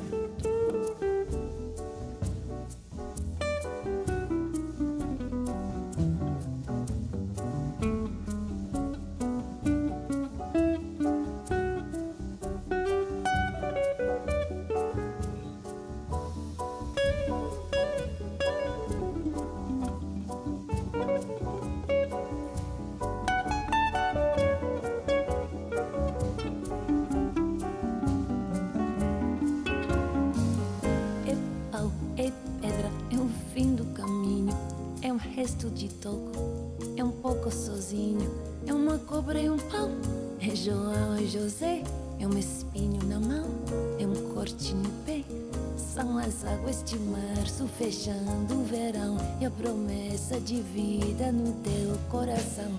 A stick, a stone, it's the end of the road, the stump of a tree, it's a frog, it's a toad, a sigh, a breath, a walk, a run. A life, a death, the rain, the sun, and the riverbank sings of the waters of March. It's the promise of life, it's the joy in your heart. São as águas de março fechando o verão e a promessa de vida no teu coração. É pau, é pedra, é o fim do caminho. É um resto de toco, é um pouco sozinho. É pau, é pedra, é o fim do caminho. Support for community radio on WSKB is provided by Betts Plumbing and Heating Supply Company, an independent, family-owned wholesaler serving Westfield for over 50 years, specializing in plumbing, heating, and industrial piping supplies. On the web at bettsplumbing.com or at 14 Coleman Avenue in Westfield. This is Ken Stomsky from Ken's Den on WCPC 15 and 89.5 FM, Tuesdays, 8 to 10. Community Radio. 89.5 WSKB. Live from Studio 120 at Westfield Technical Academy, this is WCPC Channel 15 and 89.5 FM, WSKB Westfield. Wow, it is 7:31 on March 21st, 2021, and counting. No, it's not March 21st. No. What is I it? believe March. it's the 9th. It's March. Close. March 9th. Right month, wrong day. Oh, man. March 9th, 2021. Doctor and I have been talking about shows that we're watching in television. You're watching that Woody Allen series. Yeah. And did you, by chance, you didn't see, you just saw the excerpts from the Meghan and Harry interview. Right. And I saw They have such a tough life being royals. Oh, such man. tough life. You know what, though, Peter? Did you watch it at all? I've seen clips from it. Yeah, just the clips. But if you really watch it, there is. Did she not know what? I'm sorry. You have to be the most dumbest person on the planet to not know what you're going to get into when you enter the royal family. Pete, tell us how you really feel. Don't hold back. You have to be. Come on. It's very well documented on what Princess Diana went through, and she was very naive. She was a very naive British subject. Yes. So if you don't know by now, sorry. No. You know what you're getting into. No. The problem is about protection. They were not. Did you know this? They weren't going to protect the little boy. I think that's bogus. Yeah. Well, okay. Because that's British law. It's not the Queen's discretion. It's British law. No. Yes, it is. I from what the interview said, and if you look at the interview, I hope I'm a good judge of character. Both of them really didn't want to do this, and okay. Oprah comes in and you put it out there in the world. Why do you put out the dirty laundry in the world? Why do you do it? I don't know. I do think when it comes to family matters, I know they're public figures, but I do think you should keep the family out of it. Yeah. Well, in this case, they want to make a change. They want to make a cultural change. Right. And in order to do that, they really need to say the reasons. And unfortunately, Meghan gets really blasted by the news, by the social media, et cetera, et cetera. Yeah, and if you're hearing the stories from Great Britain that she was a complete B word to the staff. Yes, of course. And the tabloids are part of the tradition in England, and tabloids are notorious for looking for the salacious stuff rather than the truth. And so I don't know, but Peter, watch the whole interview, and you might come out with a different theory. I really suggest doing that. But she's a woke leftist, and this is the reason why all of Europe. This? Rogue leftist. She's a woke leftist, Bob. So suddenly it's political? Yes, she is making it political because now the woke mob has a new target that they've been trying to get rid of for quite some time, is the royal family. And of course, this is the American plot that's been going on since the 1700s, is we launch a secret mission in the 1700s. And now it's come to full culmination with our agent, a B actress from the show Suits, it will take down the royal family. First, she's a pretty good actress, number one. Number two, she's not going to take down the royal family. It's an institution. That's their goal, Bob. You don't understand. You don't see the forest for the trees on this one. Their goal is to take out the royal family. Well, because they're racist. She played the race card. Oh, for God's sakes, I'm not going to get into this because first it has race involved in it, and I think that there's I unfortunately, well, at any rate, let's leave it at this, and we'll talk privately on it. We'll just say that I watched it, I sympathize. But Bob, do you remember this? There's two sides to every story. Of course there are. But in this case, I still sympathize. I sympathize for the situation, period, that your life is controlled by something else, and it's the firm that and they kept saying that there's a difference between being a royal and being the people that manage the royals, and the management of the royals, the organization of the royals, are the bad people here that have sort of kept it's them. No different than the management of the president. Well, let's not it's go the same there. type of organization. No, Bob. it's the same thing, and it's the same support system. You have for a world leader cannot do everything on their own. I don't care who you are. I don't care if you're a dictator, whatever. Your support system is the firm. Yeah. Whether it be the president and his aides and his close aides and his support staff, or it be the royals and their support staff. It's all the same type of mechanism. The reason that they're in America, and they would not be here if they had gotten the support that they needed. And by the way, here's the other thing. If the royal family was so racist, why did they escape and flee to the most institutionally racist country in the world? Just saying. No. And America's supposedly the most institutionally racist country in the world. Correct? It is. So why'd they come here? They could have went anywhere. They got money. They have could have their went choice. to Japan. But maybe they thought that Canada this was is a too place slow that they for could them. help. Yeah, I don't know. They went to monetize their fame, Bob. Peter, let's go back to talking teeth.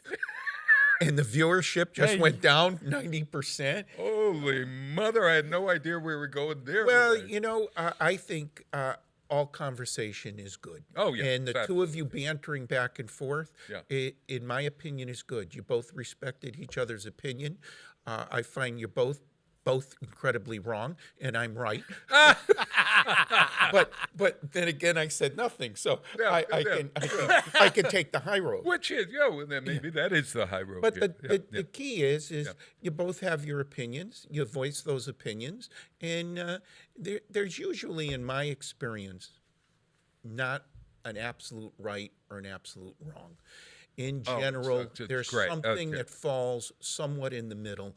I'm sure after 62 years on this planet, in dealing with thousands and thousands of people in small businesses, patients and like, there's a little truth to each. And that's what makes it difficult, because there is a little truth in a little bit of everything. And you have to surround yourself with good people. And the question is what's good in my mind might be different than what's good in Pete's mind or your mind. And you generally... And it might even be the day. Yes. You know. Yes. I mean, I've had patients say, Dr. Coughlin, I will never see another dentist other than you. And within a couple of months, they're going, I'm out of here. I'm not coming back to you. I've never wanted to see you. And what happens is... I've had boyfriends like that as well. So it takes a long time to build up trust. And it doesn't take very long to lose that trust and confidence. And sometimes it's the way we handle it. You know, when I see a patient who's upset about something, if I'm not in the right frame of mind, then sometimes that outcome is less than ideal. And many times there's financial pressures and there's time pressures on clinicians. Over and over again, 165, 170 times a month, a new patient is walking into my office, and typically they're dissatisfied with that previous office. And with the office that they were in. Right. And in most cases, I don't think that dentist has done something wrong. I think it's been a communication issue. And many times that... Do you note that in a chart so that you can avoid, your staff could avoid that? You have to be careful of what you actually put in what we call a progress note. What a progress note is, a clinical note that's what occurred. And basically the acronym is called SOAP.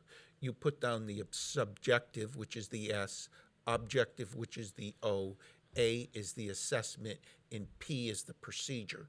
When you vary from those four categories, if you were in a court of law, a typical attorney would say, Dr. Coughlin, you're not a psychiatrist, are you?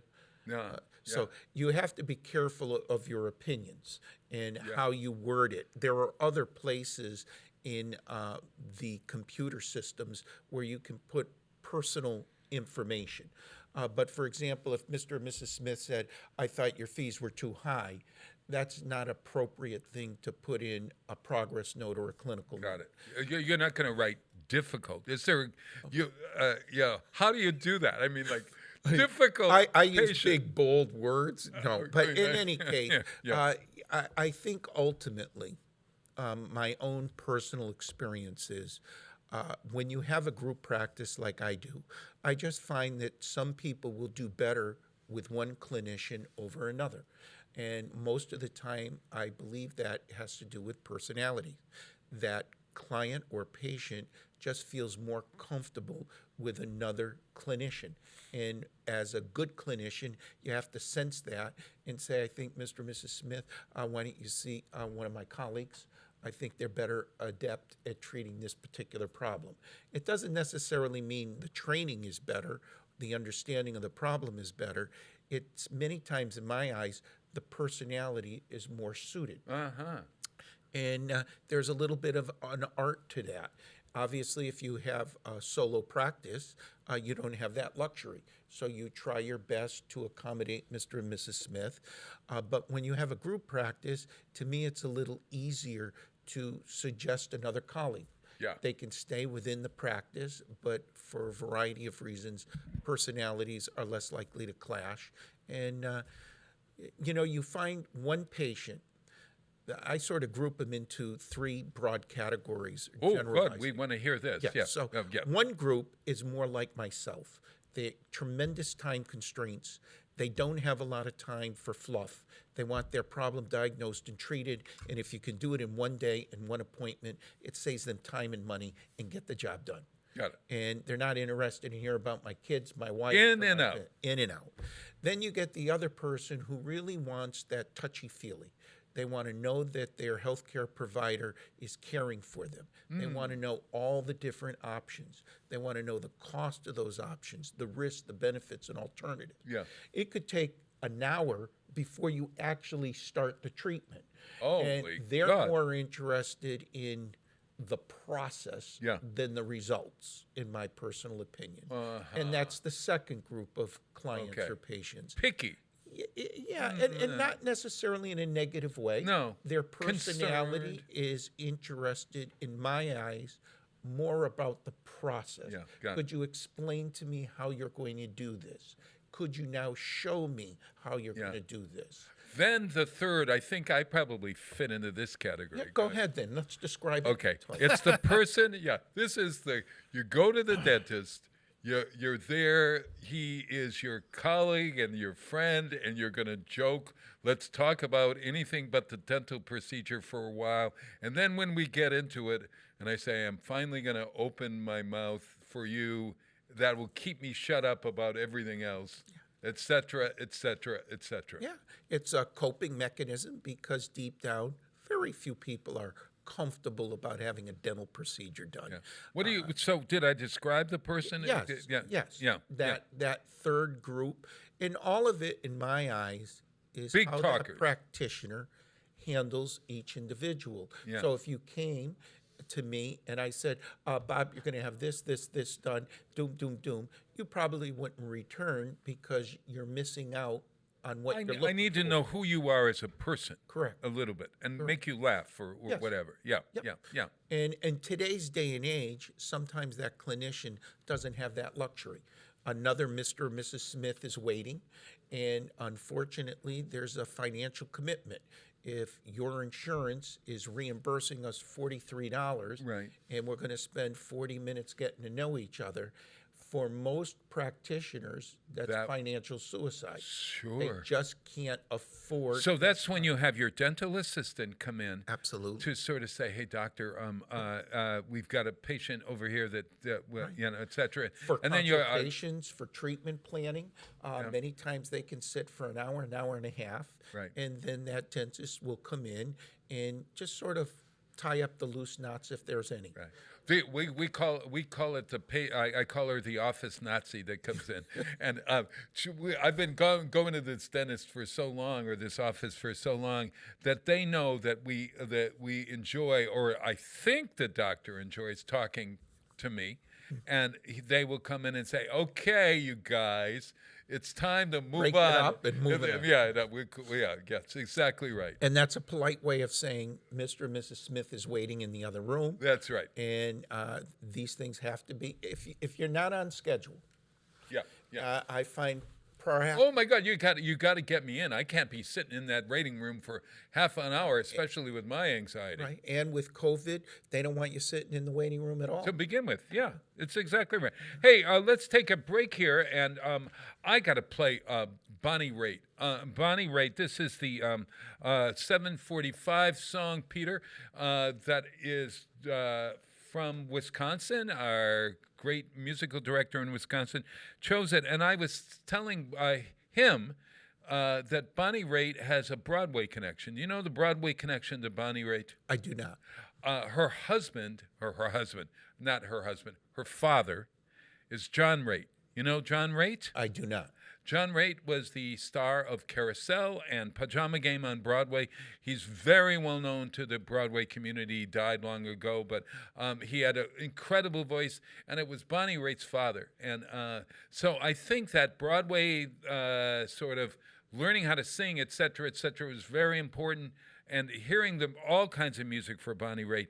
This is one of her early records. It's called The Lost Recording. It was a radio show in 1972, done in Philadelphia, and this is one of her new songs then called Thank You, and she introduces it. Thank you, Bonnie Raitt. It's a tune that For all you unseen people out there, I just moved to the piano to show you how versatile I am. I haven't played the piano in months now. Didn't play it before that since I was a little kid, pubescing in Los Angeles, playing Dick Dale runs, Wipeout. Anyway, this is the tune I wrote over the summer. Ready?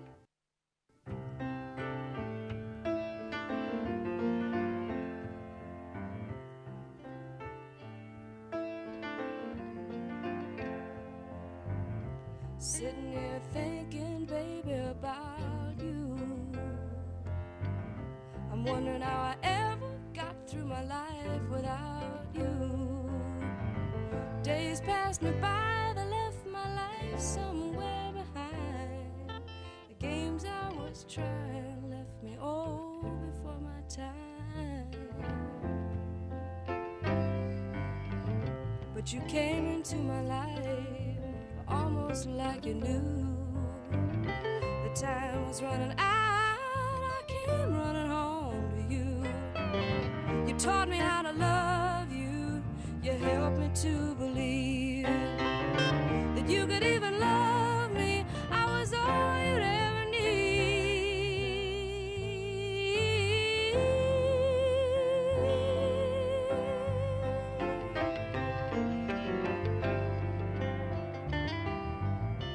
Sometimes when you're sleeping, I wonder if it's true. I'm afraid they'll come and take away this precious dream in you. But then you wake and hold me and you love me through the night.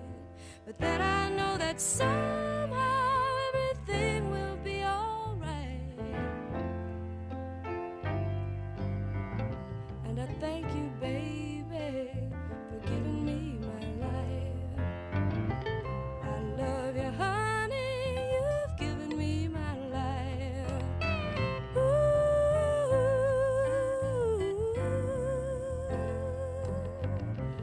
thank you, baby, for giving me my life.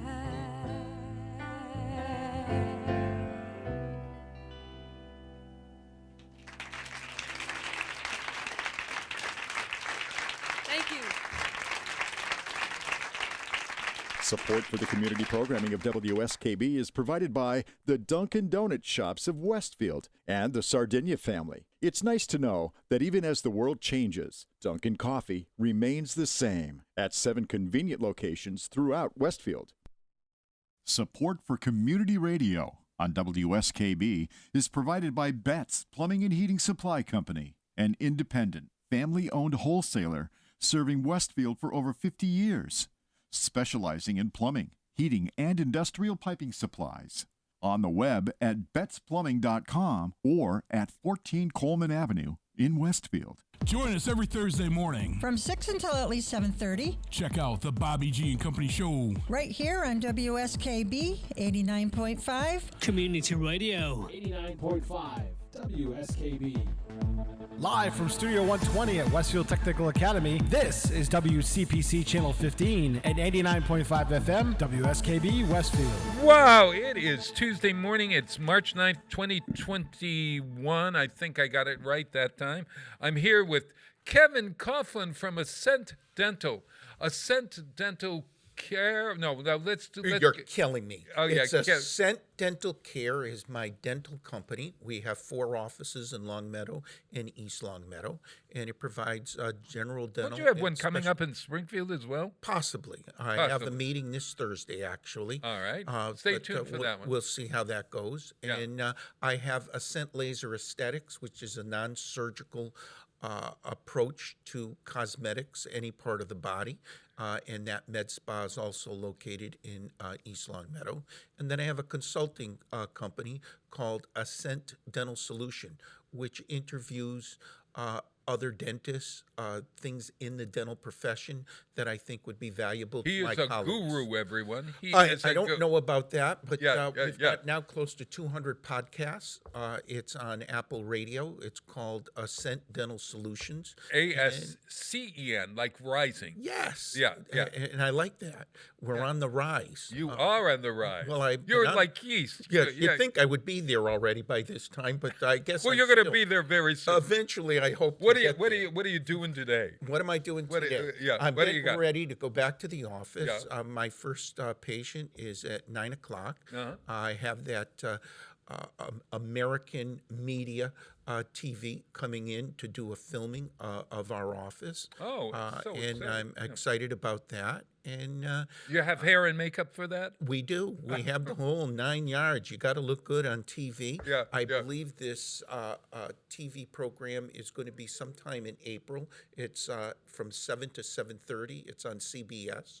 And when the dates are firm, they actually are firm. I just don't recall off the top. Well, when you come back in April, you got to tell us. Oh, yeah, absolutely. Oh, yeah. I'll be plugging myself as much as you'll allow me to, without breaking any rules. Oh, yeah. Hey, Doc, I found this thing on ADA News. More than 70% of dentists surveyed saw an increase of patients experiencing teeth grinding and clenching, conditions often associated with stress, up from just under 60% last year. More specifically, 71% of dentists surveyed reported an increase in the prevalence of teeth grinding, clenching, 63% chipped teeth, 63% for cracked teeth, 62% for mandibular joint dysfunction. Yeah. Boy, oh boy. All because of COVID, apparently. Yeah, I don't know if it's all, but what they call it is a precipitating event. I refer to it as the 3 Ps. There's a perpetuating problem, precipitating, and predisposed. But the grinding for our listeners is a little bit different than bruxism. They're both terms that do damage to the teeth and jaw, and sometimes the cause, is if a dentist places a crown, a bridge, or a filling, and the bite is a little high or a little low, it can cause teeth to drift and shift. The analogy that I use is, imagine having a small pebble in your sneaker or shoe, and it changes the way you walk. And if you're just walking a couple of feet, you're not going to have any damage to the muscles or the joints. Right. If you took that same pebble and ran the Boston Marathon, you're going to have hip, ankle, and knee problems. So for people who have a bite that's a little off and they're grinding and clenching, they tend to do damage to that temporomandibular joint, which is the joint right in front of the ear. For people who are under tremendous stress, and some people eat, some people drink, some people bite their fingernails, but some people just clench their teeth, either during the day or at night. Oh, that's me. And recently, there's been a tremendous correlation between grinding and bruxing and sleep apnea. They find that people who have sleep apnea, which is the sensation of breathing for 5 seconds or longer, more than 5 times during an 8-hour period of sleep, that would be a diagnosis of mild, moderate, or severe apnea. Those patients have a high incidence of grinding and clenching. Now, if your teeth are perfect, they don't have a lot of fillings on them, most of the time the damage is minimal to the teeth. But for patients who have large fillings, typically they're cracking and breaking these teeth, requiring unnecessary expense and unnecessary treatment. The simplest and most inexpensive treatments for grinding, clenching, or bruxism is physical therapy, relaxation, physical therapy, which can be taught by your dentist, dental hygienist, or dental assistant to massage that joint 6 to 10 times a day. With your finger or something? With your 2 fingers, your index and middle fingers. And I got to ask about this. Yeah, I don't you're know massaging the masseter and temporalis muscles. The second phase is what they call a night guard, which, if made properly and correctly, will balance the bite and give that patient the relaxation they need so they're not clenching or grinding. Right. And the injection of Botox or neuromodulators into those muscles to relax those muscles can sometimes also give the patient a reduction in headaches, migraines, and the clenching and grinding of the teeth. As you relax those major muscles that do the grinding or the clenching, you'll see a significant improvement. Generally, those injections are done bilaterally. Generally, there's absolutely no pain or discomfort. Right. And typically, you're doing it every 3 to 4 months. The average patient needs between 1 and 3 sessions.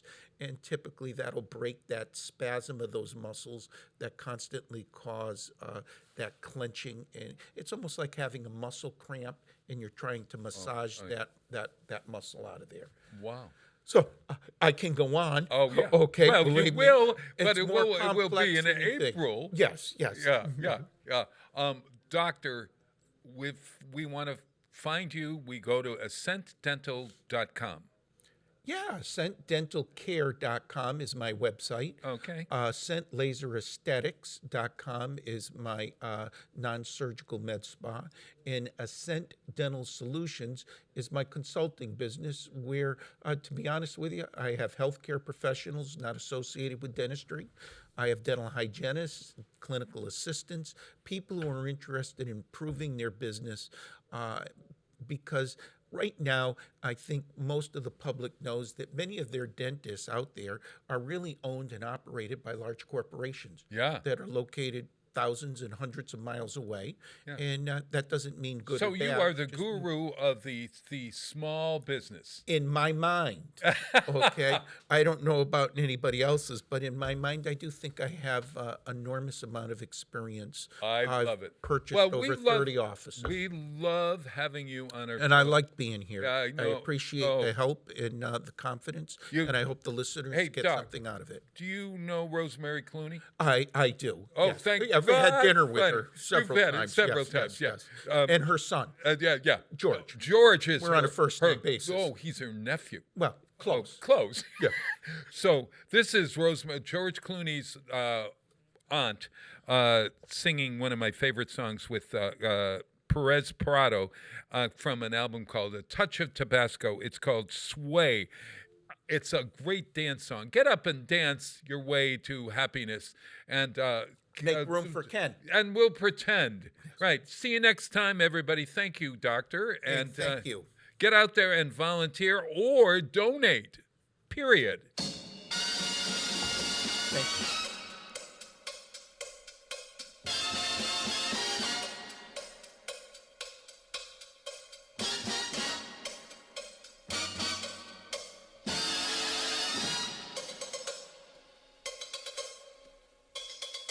When marimba rhythms start to play, dance with me, make me sway.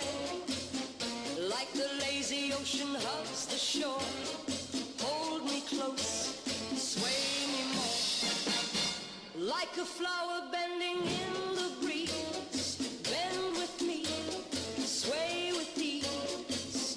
When we dance you have a way with me, stay with me, sway with me. Other dancers may be on the floor, dear, but my eyes will see only you.